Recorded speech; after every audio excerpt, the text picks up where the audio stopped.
Kamala Harris is going to look like a conservative candidate pretty soon.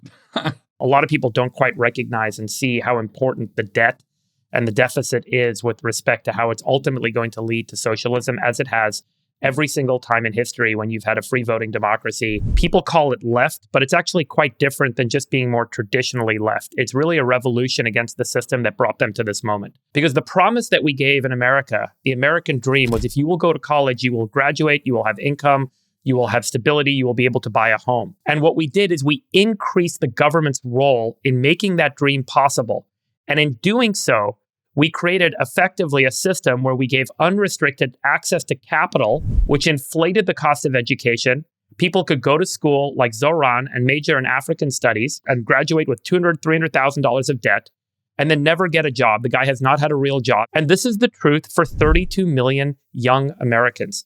They find themselves living in places where they cannot afford to pay their bills every month, and they will never get out of the debt cycle that they were thrust into and believe that they were going to be able to graduate from and excel in the world and increase. They all have what is called negative capital. They have debt and they will never be able to get out of that cycle. So where do you turn in that moment? You don't go turn to corporations to solve your problems. You don't go turn to your friends and your siblings and your family. They're not going to bail you out. You turn to the voting booth and you hear a guy like Zohran show up and say there can be a better path forward. The better path forward is the government can and should do more to help. And in doing more to help, we will increase government. We will tax the rich. We will tax the corporations. We will take all of that capital and we will redistribute it in the form of services and checks and support for all of the people that find themselves unable to take care of themselves. And this becomes a tipping point when the majority of the voter base ends up in that situation where they're that deeply in need, where they have negative capital. And that is the situation America finds itself in today.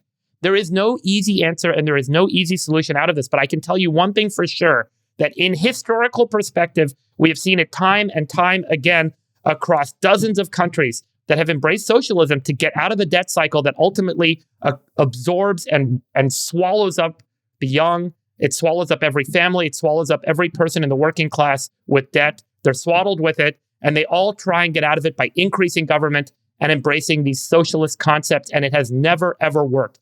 More government is not the answer. Less government is. Zohran won 61 to 39 with college educated. Young people voted for him. Old people did not as much. White people voted for him because they went to college. Non-white people did not as much. At the end of the day, young, college educated white people elected this guy. And that is the beginning of a wave that will sweep over America. And I really do worry about where this takes us.